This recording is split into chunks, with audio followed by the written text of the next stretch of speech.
tardes y bienvenidos a la sala vicaría del Hotel San Antonio el Real. Muchísimas gracias por estar aquí, por acompañarnos, y muchas gracias a Elisa. De verdad que yo le doy las gracias de corazón, porque sé que el trabajo que ha hecho de investigación, de todo, ha sido muy importante, y yo creo que debe estar contenta porque se refleja en este lleno de sala de hoy y del viernes pasado. Creo que lo que nos está transmitiendo es completamente novedoso, además es muy bonito, es historia de Segovia. Esta es, en teoría, la última conferencia de este pequeño ciclo. Digo en teoría porque esto da para más. Pero como viene la Navidad y yo no la quiero exprimir más, esto va a depender de ella. Y nada más, muchísimas gracias de corazón, Elisa, y gracias a todos ustedes. Bueno, gracias a María Pía, porque por ella estoy aquí. La verdad, no me hubiera decidido nunca a salir a la palestra de esta manera, pero bueno, aquí estamos. Sean bienvenidos todos, muchísimas gracias por su presencia aquí. Lo mismo que el otro día, hoy hay muchas actividades que hacer y han tenido ustedes la deferencia de estar aquí. Mi compromiso con ustedes es exponerles lo que considero que es la iglesia de San Millán realmente.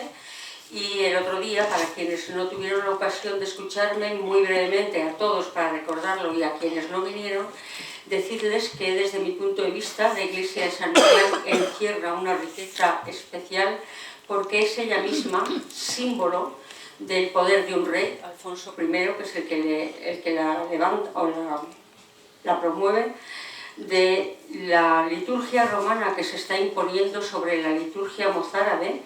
Pero sobre todo lo que más importa es que San Millán es la resistencia, el ejemplo de resistencia que pone la comunidad mozárabe tanto al poder del rey como a la acción de la propia Roma.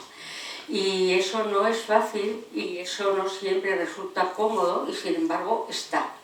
Les decía a ustedes que eso se nota especialmente porque los ábsides, esto no sé si se va, porque los ábsides de la iglesia no sirven para la liturgia romana, porque están horadados y no se puede celebrar misa a la vez.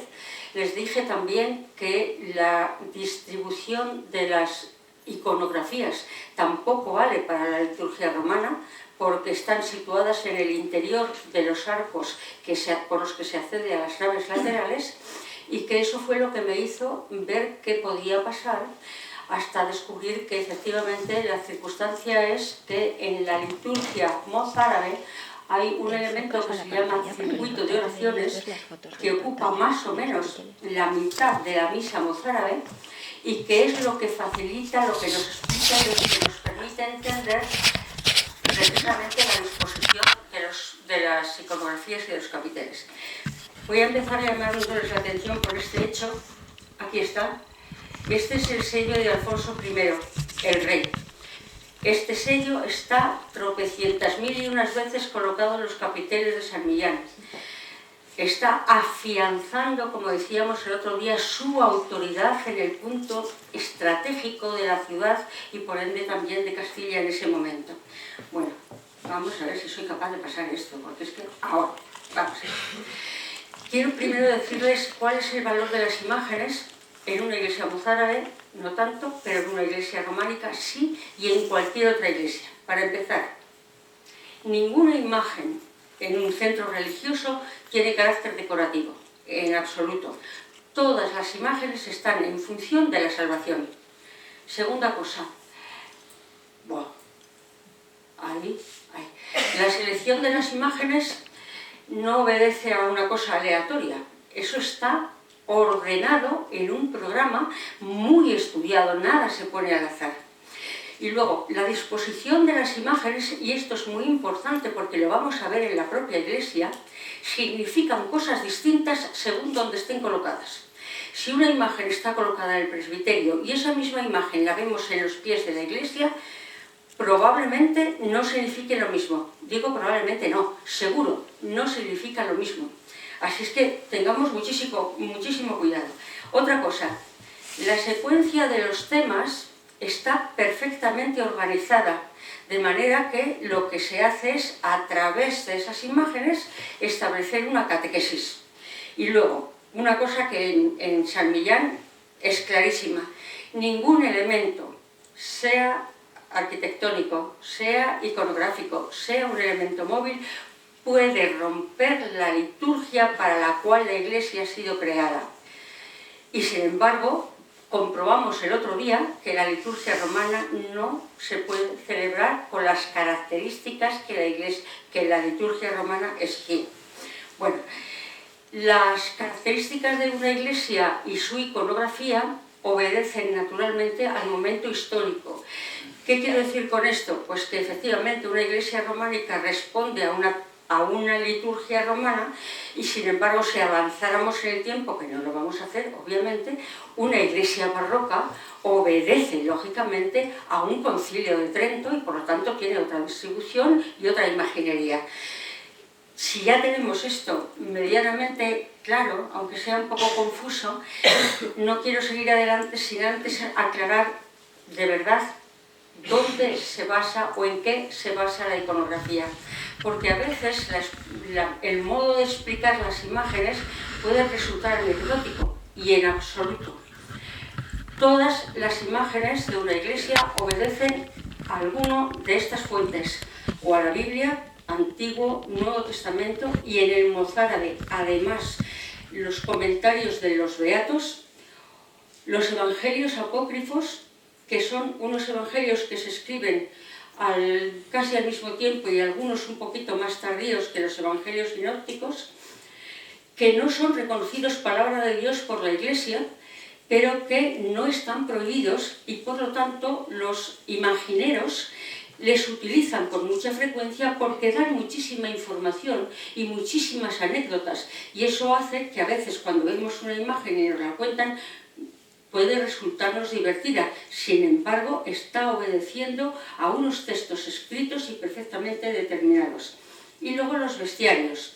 Quiero aclararles que el primer bestiario se llama el Fisiólogo, que aparece en Alejandría también en el siglo I, aproximadamente por esta misma época que los evangelios, que es un catálogo de animales, pero con cuidado, porque es un catálogo en el que están los animales reales, los de la naturaleza, están los animales mitológicos, los de las diferentes mitologías, y están los animales imaginados, con lo cual es un corpus que no responde a la realidad de un modo absoluto. Sin embargo, tiene una cosa muy interesante, y es que además de hablar de las características físicas y lo que sea del animal, les colocan una característica moral.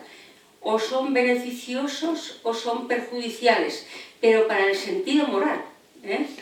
Bueno, a estos bestiarios o este fisiólogo que surge en Alejandría se van sumando además los animales que se van descubriendo cuando los territorios o cuando este corpus pasa a otras zonas y se van incorporando los animales de Siria, las iconografías persas, las iconografías hindúes, las griegas, las romanas. Ya avanzado en el tiempo se van a incorporar también las célticas, etcétera, etcétera. Por lo cual, en este momento, siglo XII, hay un corpus muy importante de explicaciones acerca de cómo expresar a través de los animales determinadas cuestiones de tipo moral.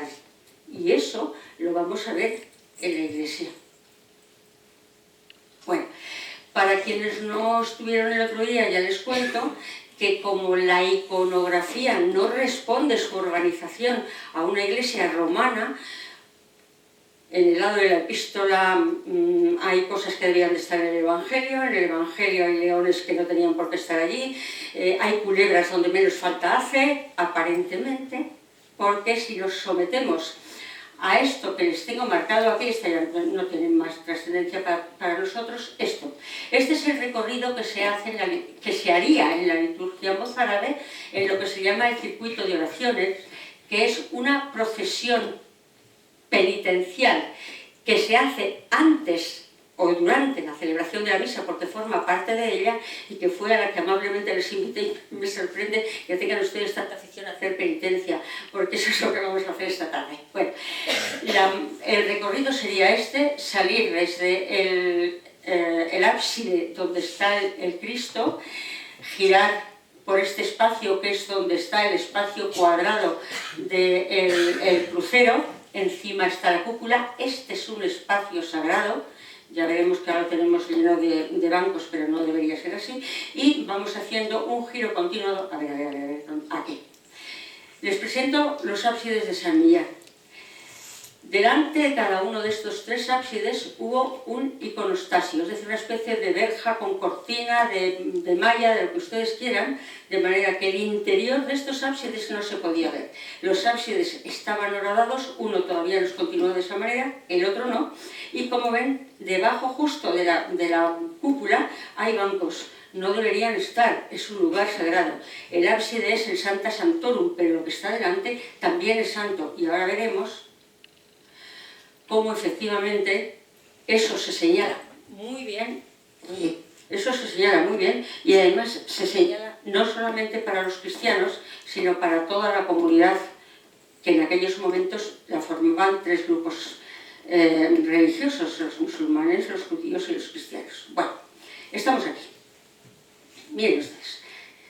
De aquí sale esa procesión, una procesión magnífica porque está presidida por los símbolos de la Santísima Trinidad, 7 ciriales que representan los dones del Espíritu Santo, la cruz de Cristo y la Biblia cubierta, porque es muy sagrada, que es la palabra de Dios Padre. Por tanto, Padre, Hijo y Espíritu Santo presiden esta procesión que iniciamos. Saldrían de aquí, cruzarían por este crucero, solo ellos, que son los consagrados, pueden pisarlo, y a partir de aquí giraríamos en esta posición. Este capitel está situado ahí, porque este es, como es un sitio sagrado, está, digamos, flanqueado por el tetramorfos. Este es el símbolo, es el símbolo de San Mateo. Muy brevemente. San Mateo es el primero que escribe entre los años 60 y 70. Escribe para los judíos, por lo tanto los judíos conocen la Torá, conocen el Antiguo Testamento y saben que se habla de la venida de un Mesías al que se le llama el Hijo del Hombre. Por esa razón su icono es un hombre. He de advertirles que lo que tenemos aquí es un ángel. Bueno, desde el punto de vista de la ortodoxia, como a los símbolos de los apóstoles se les colocan alas, si a un hombre le colocamos un ala, le hemos convertido en un ángel. Ya está. Vamos a ver, porque esto sí que es importante en toda la Iglesia. Fíjense, esto es un círculo que no está del todo cerrado y que lo que hay dentro son palmetas, pero son palmetas islámicas. Este circulillo que hay por aquí, ese aro, demuestra que lo que hay dentro son palmetas de origen califal, directamente. Así es que, ¿qué es lo que está pasando? En la protección de este espacio, los símbolos del cristianismo, perdón, de los evangelios, están ahí. También las palmas del cristianismo, o del éxito cristiano, del paraíso cristiano, pero se está advirtiendo a los musulmanes que viven en Segovia y que naturalmente entran a la iglesia como se entraban los cristianos a las mezquitas en caso de riesgo, de peligro, que ese es un sitio en donde no pueden pisar porque es sagrado. Esta es una situación que se repite, estos cimacios se repiten en todos y cada uno de los símbolos de los evangelistas. Vamos a ver si puedo pasar ahí. Esto no está en San Millán, es que les voy a dar la versión apócrifa. Resulta que, según la tradición apócrifa, San Mateo era un, perdón la expresión, patán. Desconocía los textos y, por lo tanto, el Evangelio le fue dictado por un ángel, razón por la cual Caravaggio, por eso se lo traigo puestos a iluminarles, que es mejor que una obra de Caravaggio. La obra de Caravaggio que está en Roma. ¿Cómo le está dictando a San Mateo el Evangelio? Y ahora, espero que lo vean, sí. Vamos a ver. En la estética románica, les voy a aburrir con esto, pero es que es absolutamente fundamental. Tenemos todos la idea suficientemente clara de que las imágenes no tienen expresión, de que son absolutamente planas, de que los pliegues son perpendiculares, de que hay simetría bilateral y de que todo está metido dentro del marco que lo soporta. Bueno, para empezar, esto es un círculo como si fuera el reborde de una campana, pero naturalmente con los pliegues del vestido, lo que quiere decirse que de plano, nada, y visto in situ, asombra el volumen que esto tiene. Simetría bilateral, pues hombre, las alas del ángel determinan esa simetría bilateral. Pero fíjense la posición de los pies. Los pies no están colgados, que es lo habitual en el románico, los pies están apoyados. Tiene el talón dentro y el pie en escorzo. En escorzo. Esto lo está haciendo un artista que no tiene una concepción de estética románica. Esto lo está haciendo un artista que tiene una formación clásica. Y ya lo solté. Lo vamos a ver continuamente, pero es que es magnífico. Bueno, aquí tenemos el león de San Marcos. Esto no es la cabeza del león, ¿eh? Estos son los remates del capitel.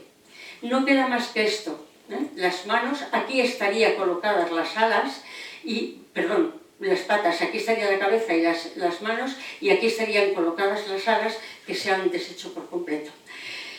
Quiero decirles que este evangelista escribe en los años 70, que escribe para los gentiles y que su evangelio empieza diciendo: escuchad la voz de aquel que clama en el desierto.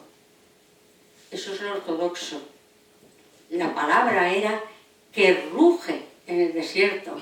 Por lo tanto, está bien expresado con un león. Los textos antiguos dicen rugen, no dicen gritan, ni claman, ni nada de estas historietas. Es un león del desierto, es una especie que hoy se ha perdido lamentablemente, pero que existía. Y hasta tal punto existía que el elemento iniciador para que un faraón pudiera llegar a alcanzar el trono tenía que ser ese, precisamente, matar un león del desierto.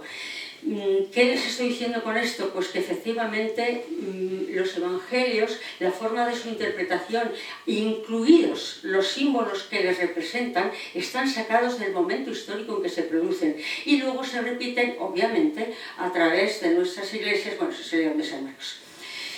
El capitel de San Lucas no está.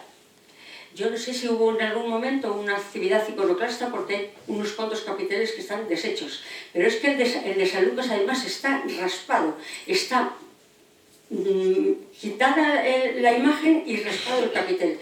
Se lo traigo simplemente porque no vamos a dejar de hablar de San Lucas, ya que estamos hablando de los cuatro, hablaremos también de él. San Lucas es, o era compañero de San Marcos, conocía... tenía conocimientos de derecho y también tenía conocimientos de medicina, y le preocupa sobre todo una cosa, que la muerte de Cristo, el sacrificio de Cristo, es el sacrificio definitivo y que por lo tanto acaba con todos los sacrificios anteriores. En época romana, estamos viviendo la época romana en este momento que escribe San Lucas. El sacrificio de los romanos, un sacrificio se llama la soberofilia, era aquello de matar un cerdo, una oveja, y el último que moría era un toro. Aquí lo tenéis, puesto que su idea es mostrar el último sacrificio en Cristo, se le representa con un toro porque el toro es el último de los sacrificios que van a hacer los romanos. Bueno, el águila de San Juan. El Evangelio de San Juan se escapa por completo a lo que se entienden respecto de los demás evangelistas. Es un evangelio que busca fundamentalmente transmitir el mensaje de Cristo y transmitir todos y cada uno de sus pensamientos. Por lo tanto, no tiene una secuenciación de época histórica como los otros, y además es complejo, porque hay momentos en donde habla con una claridad meridiana. Yo soy la vid, vosotros los sarmientos, yo soy el camino, la verdad y la vida. Lo entendemos todos. Pero si cogemos el principio, tenemos que empezar a pensar. En el principio existía el verbo y el verbo era Dios y el verbo estaba con Dios y se hizo hombre y vino a los suyos y los suyos no le recibieron. Pero hay que tener la cabeza centrada para poder ir siguiendo el razonamiento.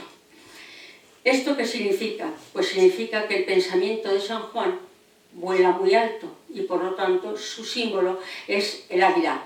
El águila que vuela por encima de todos los demás animales volátiles y que además tiene una particularidad, y es que puede mirar al sol, o eso dicen los bestiarios, sin que se le quemen sus ojos. De manera que es eso precisamente lo que el animal utiliza para la selección natural.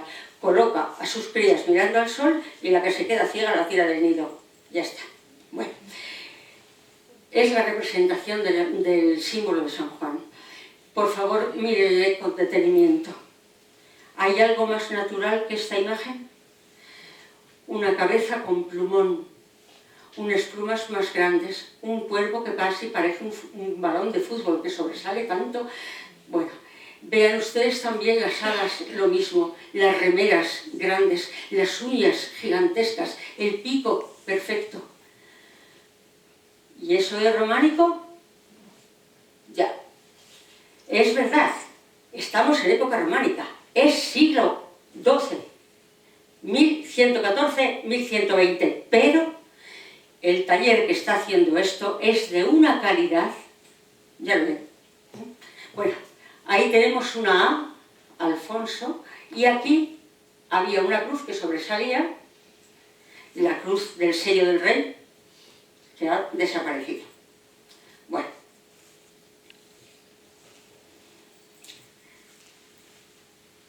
Estábamos aquí y ahora se gira aquí. A partir de este momento a la procesión se incorpora el pueblo. Antes no, porque estábamos dentro del espacio sagrado, pero ahora sí. Los fieles que están aquí se van colocando y van haciendo todo este recorrido. Y el primer capitel que nos encontramos es aquí, en esta columna. Es esto que vemos aquí. Fíjense lo primero, es una epifanía. María y los reyes que van a adorarla. Una primera cuestión. En el románico, lo que es más importante se hace más grande. Pues la Virgen es más pequeña. Pero está más alta. Eso sí, está más alta. Segunda cosa.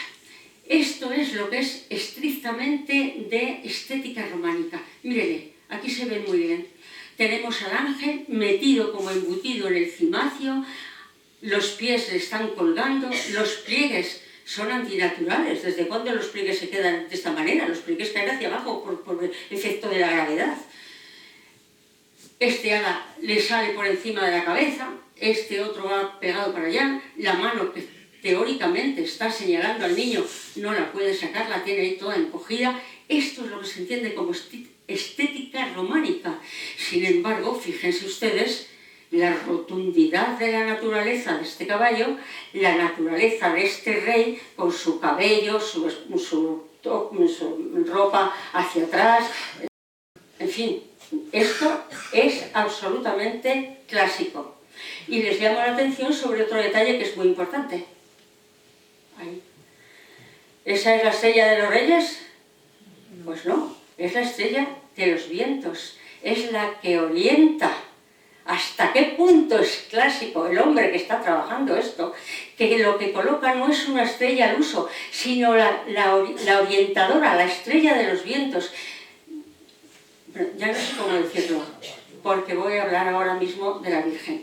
Bueno, primero fíjense, la Virgen sentada, tiene sus pies sobre un escabel, está sentada sobre un hermoso sillón, lleva al niño cogido sobre sus piernas, va vestida con un brial, que era la forma como vestían las mujeres del momento, y vamos a ver si podemos verla en otra, aquí. Vamos a ver. Aquí tenemos la Virgen, fíjense qué belleza. Lo que decía antes, en el románico no hay expresividad. La Virgen está serena, completamente serena. En el románico los ojos son almendrados, son normales. La Virgen está sentada, sí, y además en el románico se nos dice que no hay una relación materno-filial entre la madre y el niño. Aquí tenemos a María, que coge al niño por las rodillas, y vean ustedes con qué ternura el niño apoya sus manos sobre las de su madre. Nos está desmontando todo el estarel. ¿Qué quiero decir con esto? Vuelvo a repetirlo, ya no lo digo más, bueno, lo tendré que decir en alguna ocasión. El taller que está trabajando esto es un taller de formación clásica, absolutamente clásica, no románica. ¿Esto es románico? Sí, es románico. Está hecho en el momento románico para una iglesia románica, pero el que trabaja es un artista de una calidad extraordinaria y con una formación clásica. Fíjense, ahora les voy a contar una de teología, en fin, pero se lo tengo que decir. Esta imagen, en términos artísticos, se viene denominando Kyriotisa o Theotokos. La vamos a llamar más fácilmente María, el trono de Dios. María tiene al niño sobre sus rodillas. María es la que sustenta, la que sujeta, la que acomoda, la que mantiene la redención.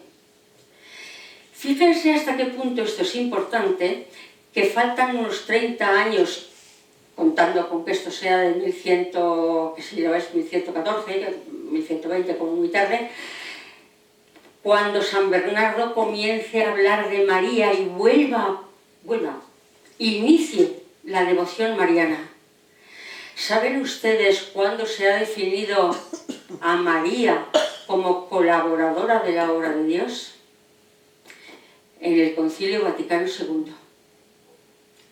Esta imagen, María que sostiene a la salvación, siempre le dio miedo a la Iglesia porque se temía que la imagen de María pudiera desplazar la figura de Cristo. Por eso, la devoción mariana es sobre todo una devoción popular. No sé en qué jardín me he metido, pero esto es así. Bueno, aquí tenemos una parte superior de los capiteles y vean esto. Aquí tienen el sello del rey. Hombre, entre reyes, naturalmente. Vean la cabeza de este rey, que por lo demás son casi todos iguales. Una nariz ligeramente aguileña, la barba rizada, el cabello perfectamente peinado, con una diadema. Esto recuerda muchísimo a las cabezas de los últimos emperadores romanos. Digo yo que en una ciudad como la nuestra habría algún fragmento o algún emperador que pudiera copiar. Aquí está. Miren, la cuerda que sujeta las bridas del caballo, las cinchas, los apoyadores de los pies, cómo se mueve las telas, la capa hacia atrás. Y fíjense hasta qué punto es detallista, cosa que jamás se les hubiera ocurrido a nadie en el románico, que son caballos. No son yeguas. Bueno, seguimos, porque tenemos que dar la vuelta. Ahí lo tienen más clarito.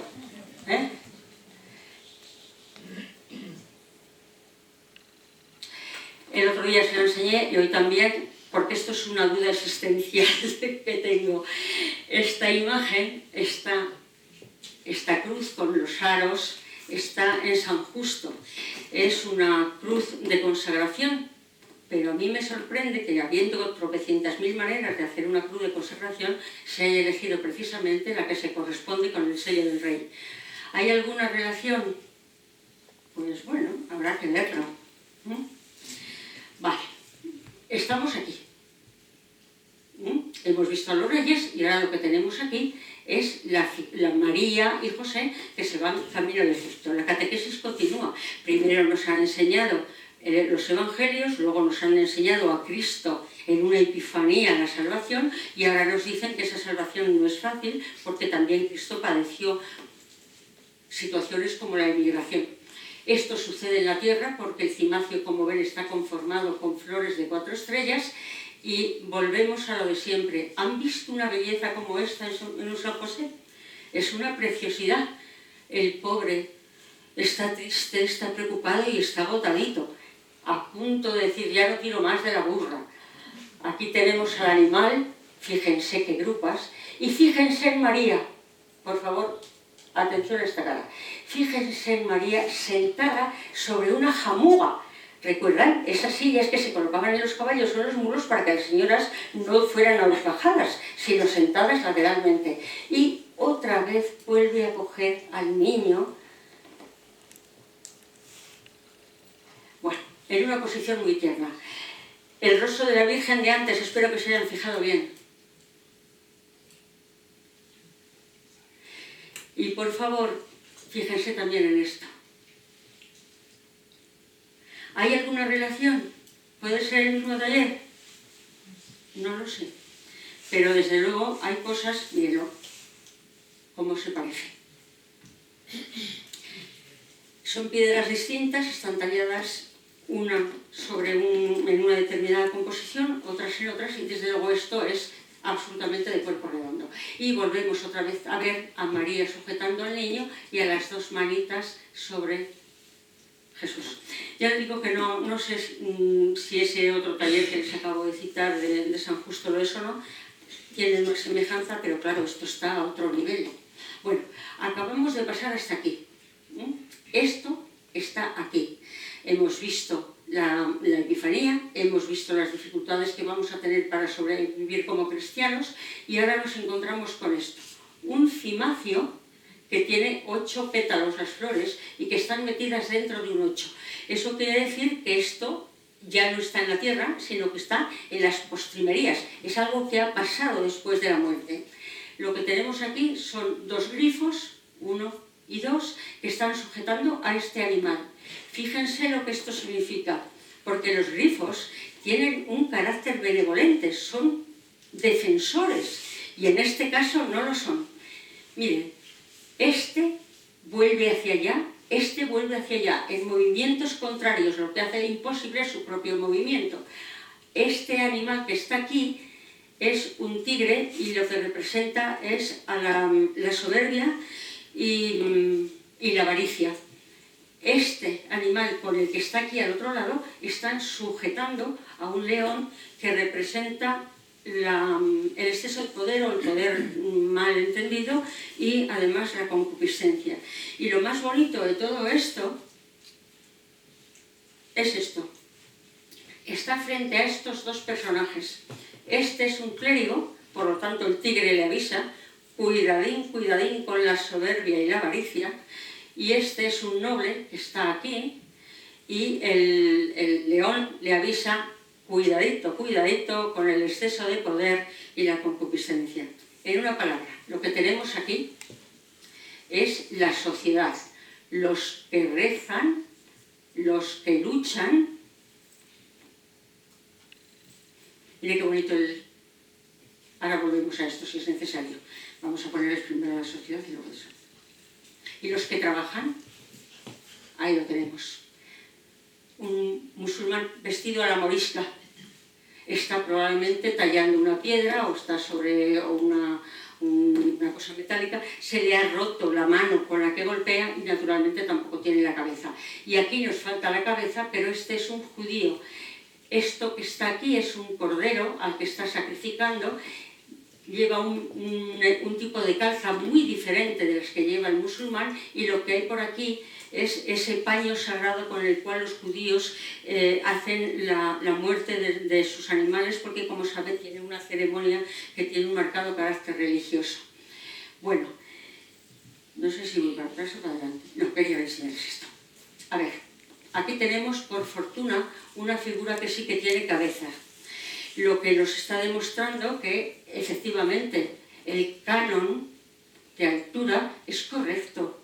No es como el románico cabezón. No, es absolutamente correcto. Y el cimacio, véanlo ustedes, es otra vez la representación del paraíso, pero del paraíso islámico. Está avisando a todos, unos y otros, de esto puede llegar o no llegar al paraíso. Les voy a poner esto. Esto está en Jaca.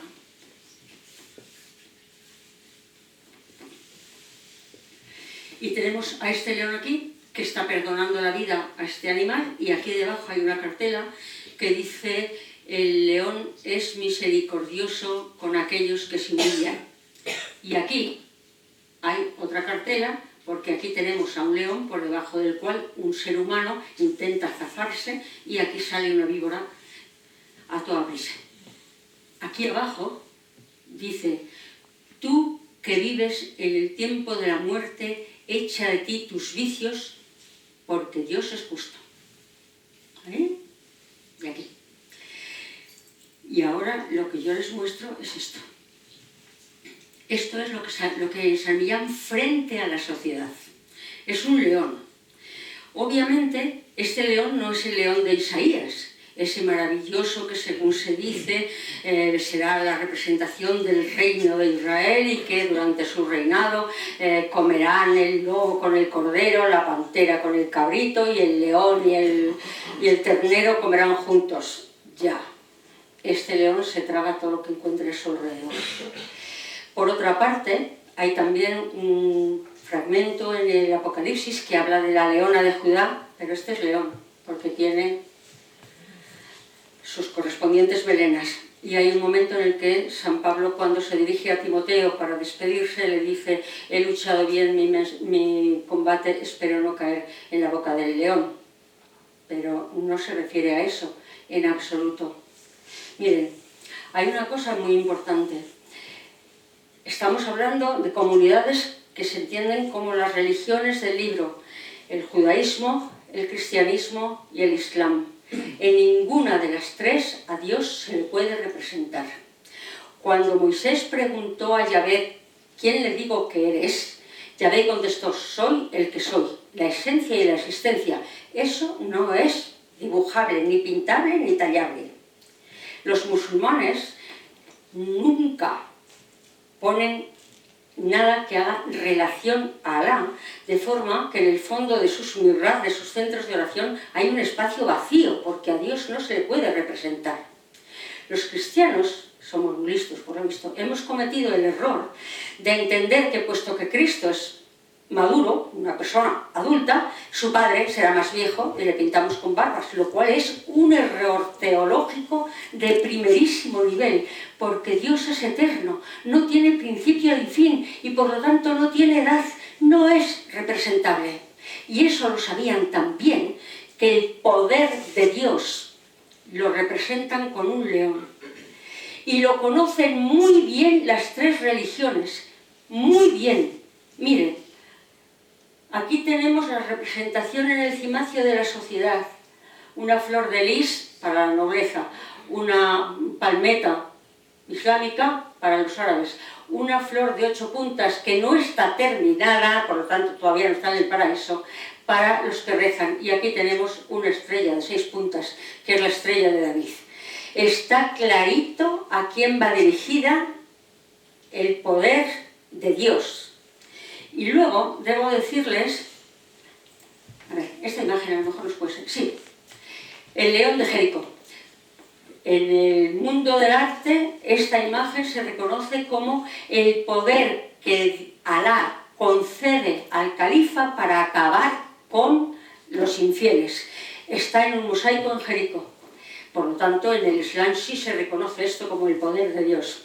Tenemos además un momento en el que en Granada, el emir de Granada concede a los judíos unas determinadas prebendas. ¿Y cómo responden los judíos? Regalándole la fuente de los leones con una dedicatoria que dice algo así como que el agua de la vida que emana de la boca del león con la fuerza del Dios de las tribus de Israel. Los judíos también lo entienden muy bien. Y nosotros. Por cierto, tiene una cara malísima, ¿no? Malos humos tiene. Bueno, una vez que se nos advierte que Dios nos va a juzgar, se nos da un hálito de esperanza con esta figura.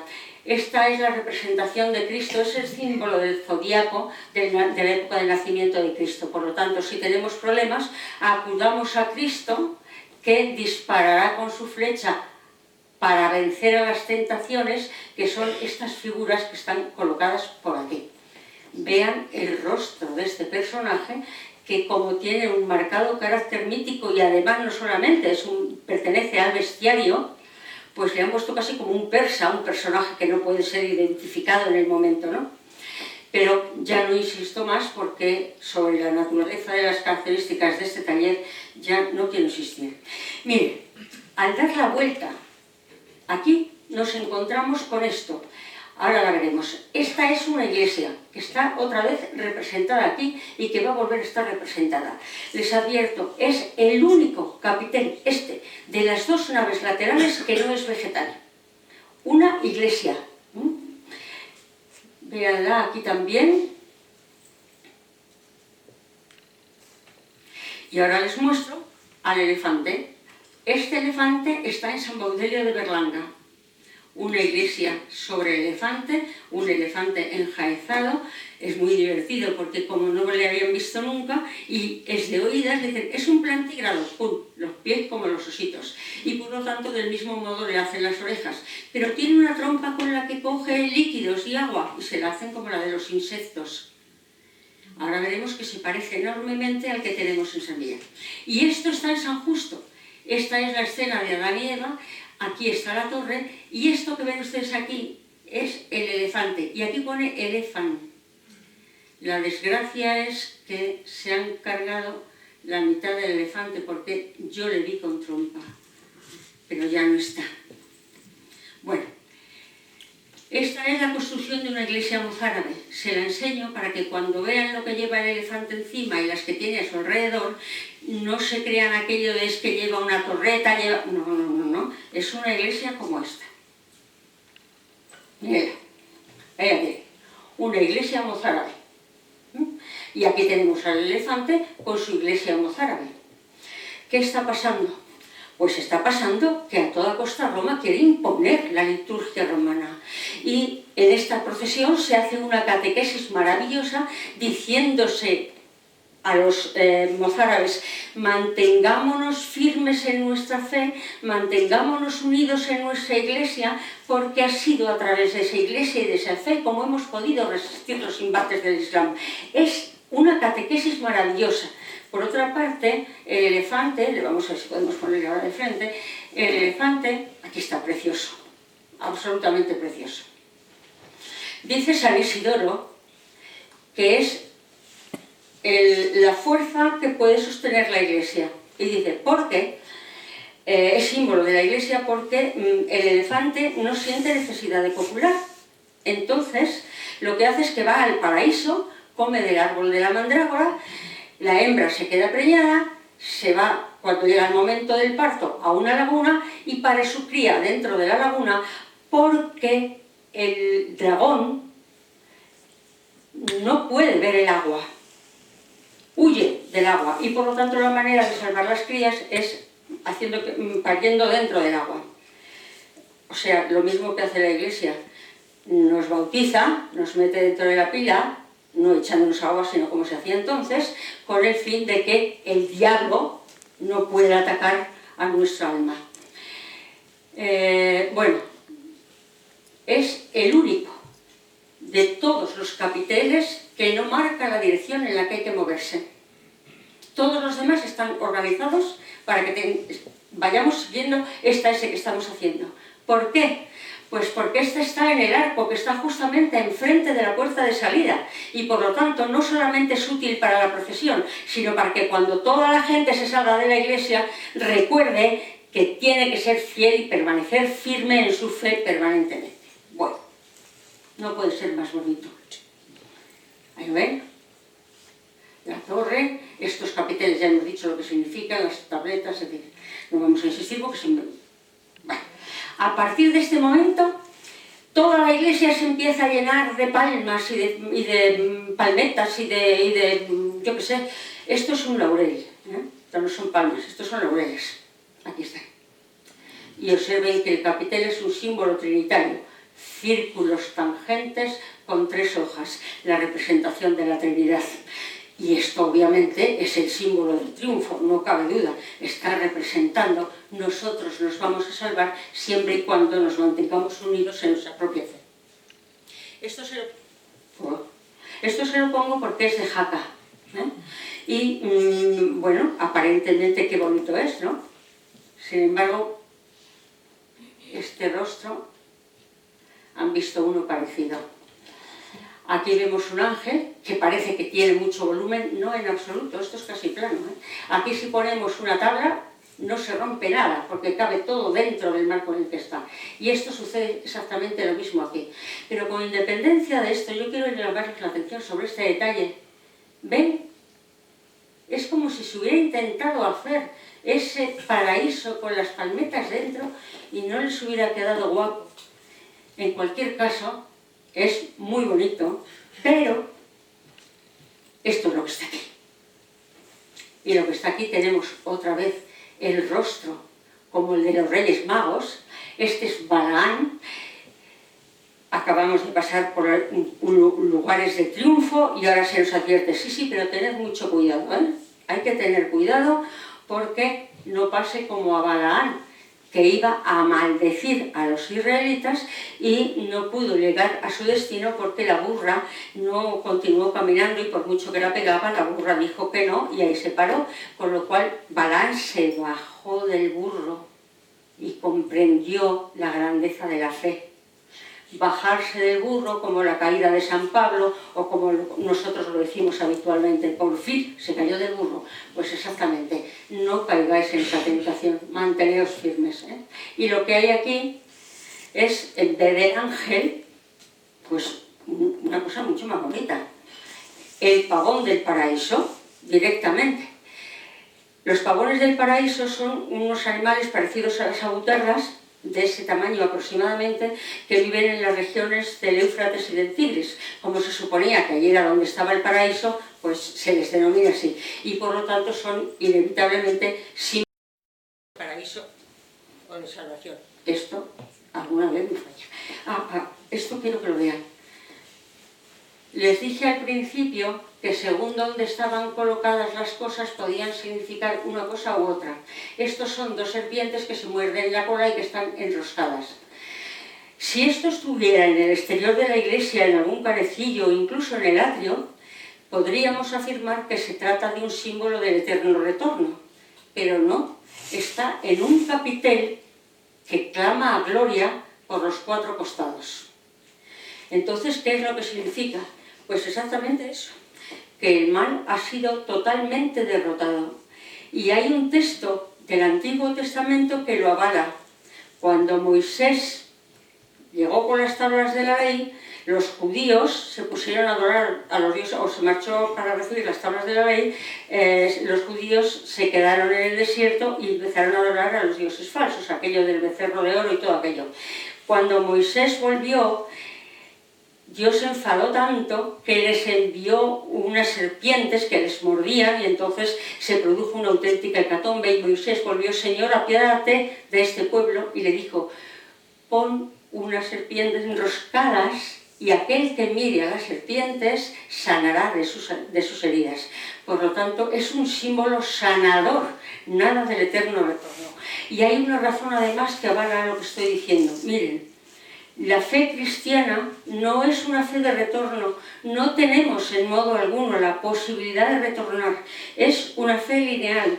Nacemos, vivimos, nos desarrollamos, nos morimos y al cielo o al infierno, pero no volvemos otra vez. Así es que no puede ser lo del eterno retorno porque está en el interior de la iglesia y encima de un capitel que habla de salvación.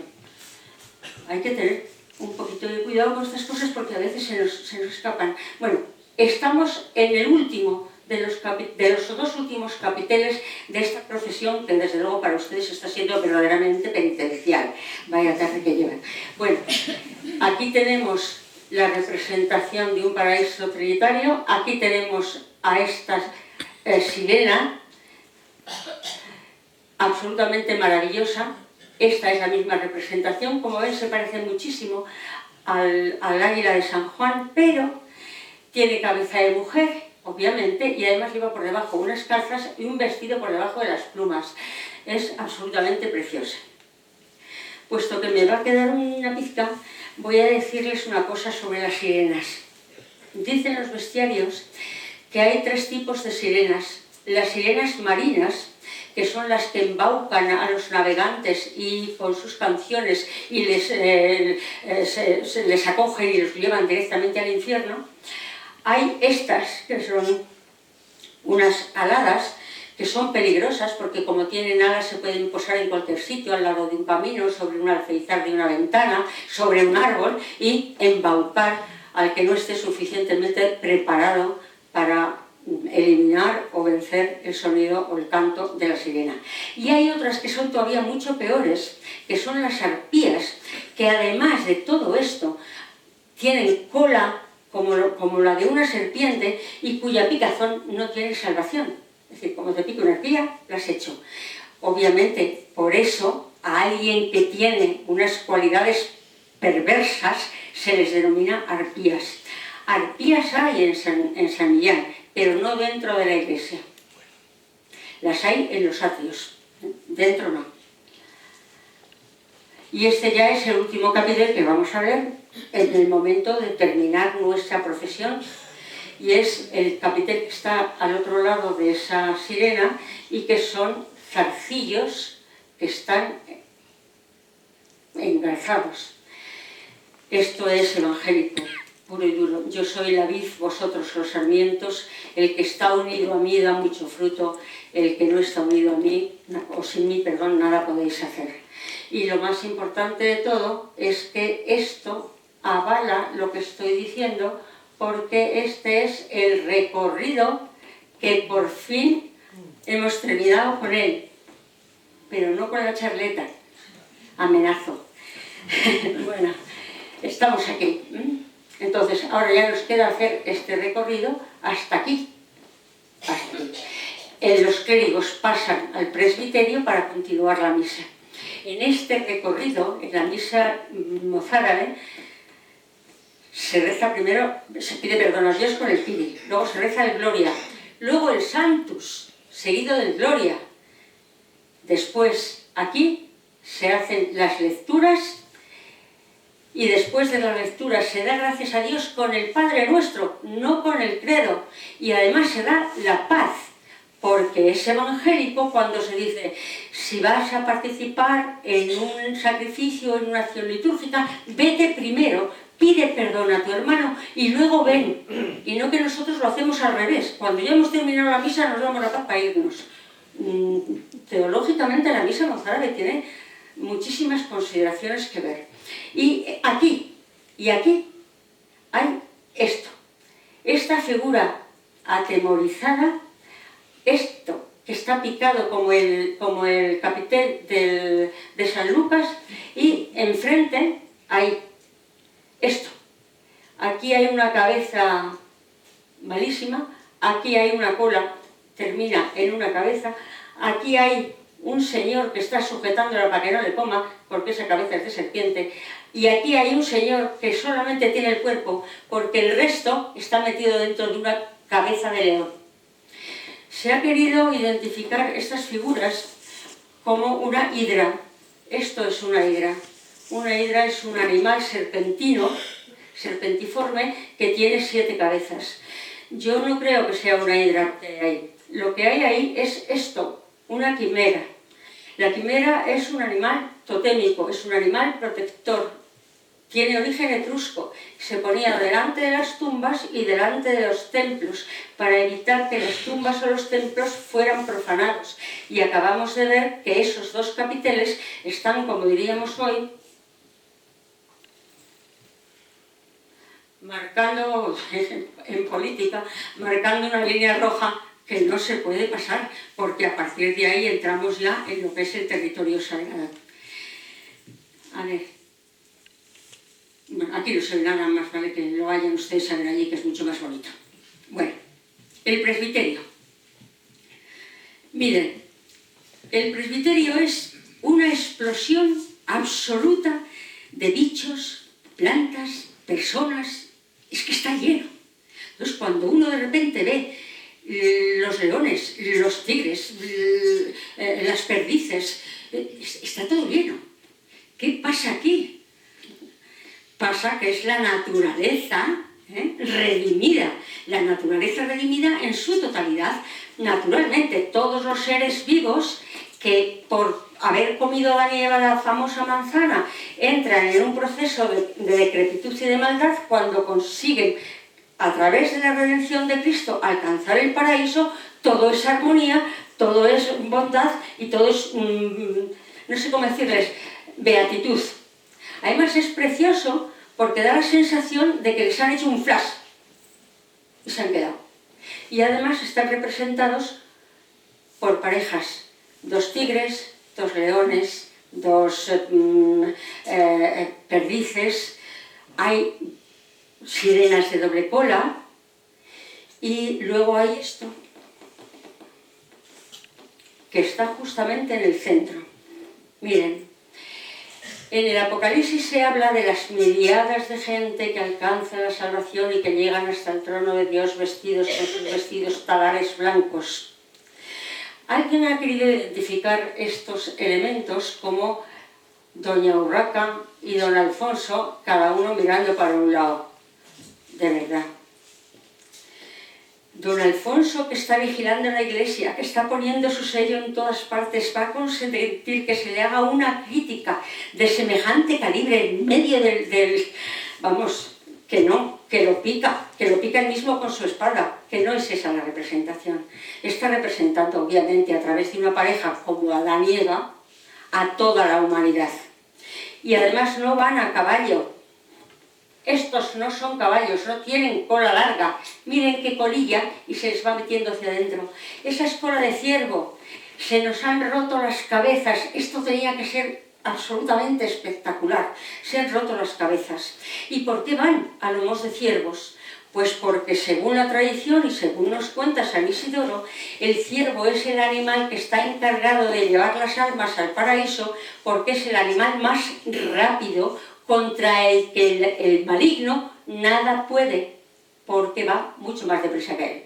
Por lo tanto, lo que está representado aquí son unos ciervos que llevan las almas de la humanidad que ha sido santificada o redimida y las llevan al cielo.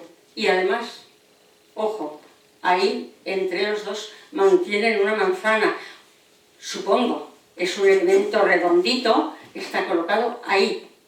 A ver dónde la veo, chichi, aquí, ahí, la manzanita. Hombre, si por una manzana entró el mal en el mundo, bien está que se come la manzana en el paraíso, vamos, digo yo. Bromas aparte, es de una belleza excepcional.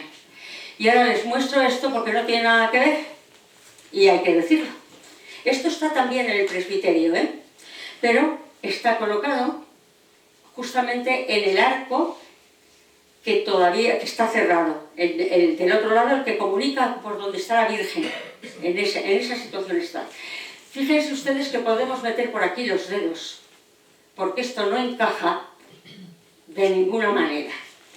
Ahí tenemos lo que es la figura de un ángel de características muy románicas. Fíjense cómo está el pobrecito, absolutamente contorsionista. Para allá los pies, los pliegues para acá. ¿Y qué me dicen de San Juan? Como imagen es encantadora y si quieren ustedes casi como de cómic, pero está vestido como si fuera San Frutos. Ahí con un hábito y luego ya el colmo de la... Bueno, luego se lo cuento. Esta es la figura de Cristo, como los bautismos son por inmersión, colocan la pila bautismal, pero claro, como Cristo fue bautizado en el Jordán, la representación del Jordán la hacen con peces. Con lo cual, créanme, ahora se lo cuento, la primera vez que yo vi esta imagen me acordé de Pablo y Pedro Picapiedra, porque esto me suena a troglodita puro y duro. Y observen cómo la calidad de la talla no tiene absolutamente nada que ver. En mi opinión, este capitel está hecho a la vez que los capiteles del atrio sur. Y muy probablemente porque se cerró para poder decir las misas románicas después de haber suprimido definitivamente las mozárabes, se cerró este ábside. Y al cerrar este ábside hay un arco, recordarán ustedes, que es un arco de descarga dentro de ese muro, si no cuando vayan a la iglesia se fijan, y probablemente fue la causa de que esto se fracturara y que hubiera aquí, se rompió, se hizo literalmente... ¡Ay, no! Aquí estamos. Miren lo que les decía de cimación. ¿Ven el corte? Esto lleva una decoración y de repente aquí aparece otro ángel embutido, ahí está la fractura y miren ustedes qué mal rematado está. Porque no es lo mismo. Y vean esto, esos ojos, esa oreja que parece un cacahuete, los pueden ustedes encontrar en el atrio de San Justo. además de los del atrio del sur de San Millán. El atrio de San Justo y el atrio de San Millán, sí que puedo decirlo clarísimamente, pertenecen al mismo taller. No tienen nada que ver con el taller de dentro de la iglesia, pero sí pertenecen al mismo taller porque el tipo de talla es lo mismo, los ojos, las narices, la disposición de los paños, exactamente lo mismo. Bueno, miren, ahí tenemos las sirenas que les decía del interior del ábside. Aquí tenemos la adoración de los reyes, qué calidad de... Y aquí tenemos, ¿ven? ¿Ven las diferencias de calidades de los distintos talleres? Pues este taller está también en San Justo. Bueno, este es mi capitel preferido. Está en el atrio de San Millán. Deterioradísimo, porque como ustedes saben, los atrios de San Millán estuvieron cubiertos y se picaron de nuevo en el año 50, 1950 o así, con lo cual el deterioro ha sido tremendo. Pero quiero que vean esto, a ver si somos capaces de verlo. Una cabeza, dos cabezas, tres cabezas y una manta.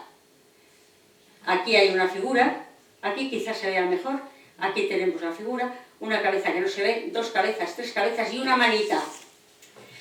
Es el aviso a los Reyes Magos, los tres dormidos, los tres tapados con la misma manta. Es una preciosidad, se lo digo sinceramente, es precioso. Y aunque el taller no es de gran calidad, deberíamos cuidarlo muchísimo, porque les adelanto que solo hay 3 en todo el mundo. Este, que está en Francia, en Autun, ahí lo vemos mejor, los 3 reyes con sus coronas, la estrella y el ángel que le toca avisándole. Es lo mismo que tenemos aquí en San Millán, es exactamente igual. Está deteriorado, está gastado, pero es exactamente esto. Bien, contamos San Millán, Autun y esto. Esto está en el sepulcro de San Vicente de Ávila y aquí tenemos a los 3 reyes arropaditos con la misma manta, con una manita afuera, el ángel muy románico, ya le ven qué desproporción, la cabeza es igual de grande que el cuerpo, pero como está en el interior de la iglesia, conserva el color. ¿Se imaginan ustedes la expresión que tendría, la imagen, lo que nos podría causar San Millán, toda ella llena con las pinturas, porque estaban pintados? ¿Ya no tienen pintura? Bueno, en el del lado sur sí conserva todavía una pintura roja, pero imagínense la explosión de color que tenía que ser. Bueno, como es la hora, y esto es estupendo para felicitarles la Navidad, que ya estamos cerca, pues felices Navidades y muchas gracias.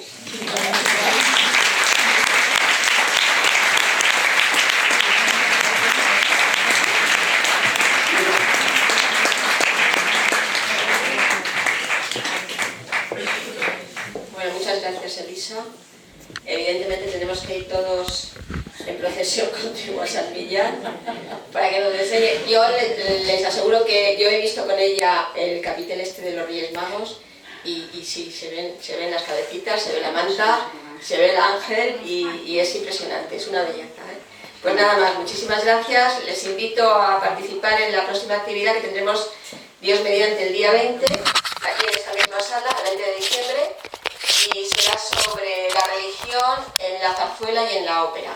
Y la impartirá un profesor de música que ustedes conocen muchos, que se llama Antonio de la Cruz, que no sé si está por aquí, por la sala, sí. Y están todos ustedes invitados. Muchísimas gracias. Si hay alguna pregunta, no tengo ningún. Si alguien quiere preguntar, pues... Yo quiero hacer una aclaración, solo que me haga una aclaración. En el capitel de la sociedad, el noble, el clero, el judío y el musulmán, sobre el judío estaba el símbolo de la estrella de David para su identificación, pero se me ha escapado el símbolo del musulmán. No, bueno, no, se lo voy a poner mismo, porque no creo que ande muy lejos. No, aquí está. Miren, no, vamos a ver. Los símbolos que tenemos aquí, esto, sí. Son símbolos del paraíso islámico, sí. Es decir, son círculos con palmetas. A lo que yo me refería respecto de los judíos es que este personaje es judío porque está matando a un cordero con la liturgia o las fórmulas que tienen los judíos para producir ese hecho. A lo que me refería era que el poder de Dios es un aviso para toda la sociedad. La flor de lis, la palmeta y la estrella de 6 puntas de David. Vale. Pero el musulmán, entonces, ¿qué símbolo lo identifica?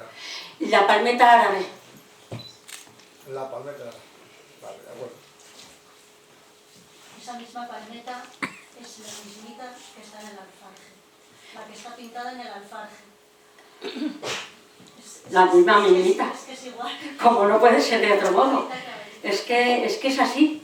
Es que estamos en un momento absolutamente maravilloso de nuestra historia, en donde la convivencia es, digamos, por momentos fácil o por momentos no fácil. Y entonces la mezcla de las 3 religiones y la mezcla se hace un sincretismo, entonces no tiene nada de extraño que nos aparezca en San Millán este tipo de cosas. Les recuerdo que el otro día alguien me preguntó sobre la techumbre, que me hace temblar semejante pregunta porque no tengo respuestas, pero sí podemos decir con toda claridad que el faldón de la techumbre tiene una inscripción en letra cúfica árabe que dice Alá el grande, Alá el misericordioso, solo hay un Dios que es Alá, y estaba cubriendo la iglesia de San Millán.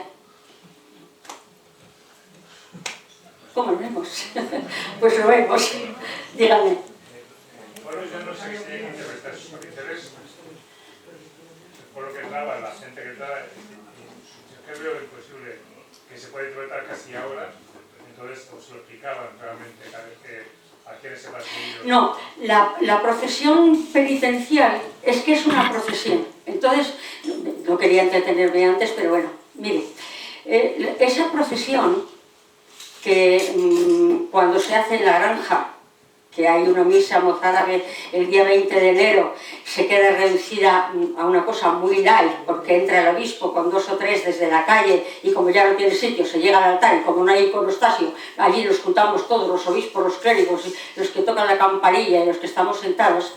Pero en la misa mozárabe, en la antigua misa mozárabe, era riquísima, porque la participación de los fieles es permanente, de modo tal que a la vez que van pasando por estos lugares van rezando oraciones, como tenemos en el ordinario de la misa, que todos no sabemos lo que viene después.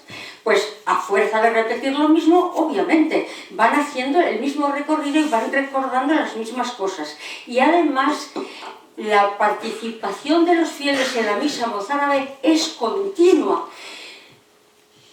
Se ha insinuado incluso que los primeros diálogos de los teatros primitivos del medievo han salido de las misas mozárabes. ¿Por qué? Porque es una continua pregunta-respuesta. Los clérigos dicen no sé qué y se les contesta con un salmo. Los clérigos dicen no sé cuál y se les contesta con una antífona. Los clérigos dicen no sé qué otra cosa y se les contesta con otra expresión. Es continuo, continuo, continuo. Fíjese hasta qué punto que la consagración de una misa mozárabe, que no se llama consagración, se llama participación del pan, se parte la forma en 9 fragmentos y cada uno de esos fragmentos se coloca encima de la patena. Y al colocar ese fragmento encima de la patena se hace alusión a los 9 momentos de la vida de Cristo: la encarnación, el nacimiento, cuando se pierde entre los doctores, la vida pública, el primer milagro, la pasión, la muerte, la resurrección y la glorificación. Me han salido. Bueno, pues uno por uno de todos esos, a la vez que se va diciendo, que el sacerdote lo dice, a pesar de que hay un iconostasio que les impide ver, los fieles responden. Nosotros nos quedamos allí y contestamos luego, pues eso, con nada. Al final de la consagración, esta es nuestra fe y ya está. Pero en la misa mozárabe es continuo. Y también en esta procesión, naturalmente. No sé si le contesto su pregunta. Sí, es que me cuesta trabajo que realmente se podría ser interpretar como se ha explicado, ¿no? Cada símbolo de cada capítulo. Claro, es que fíjese usted lo que sucede si se pretendiera explicar estos capiteles desde una liturgia romana. Yo me arrogo la categoría de clérigo. Y digo aquello de: tenemos que tener cuidado con nuestros pensamientos porque podemos caer en la tentación. Miren ustedes dónde está la tentación. No la ve nadie, porque están colocados en los intradoses de los arcos. El profesor Larrañaga, en el libro Poder, Religión... hay otra cosa. En la Edad Media, de hace muy poco tiempo, del 2015, explica muy bien cómo funciona este tipo de cosas y dice que efectivamente las iconografías están en función fundamentalmente de la predicación. Yo creo además que no solo de la predicación, sino también de la liturgia. No sé si esto me aclara un poquito más, no lo sé.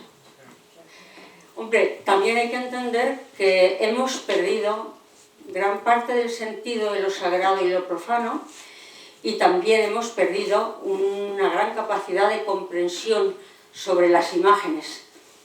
Hoy por hoy, salvo que tengamos un San Pancracio, que le colocamos un perejil mirándole a la puerta, que es lo que entiende todo el mundo, o uno de esos elefantes que se compran en los chinos, que depende de que tenga la trompita para abajo o para arriba, significa una cosa u otra, lo demás como que hemos perdido muchas cosas. Bueno.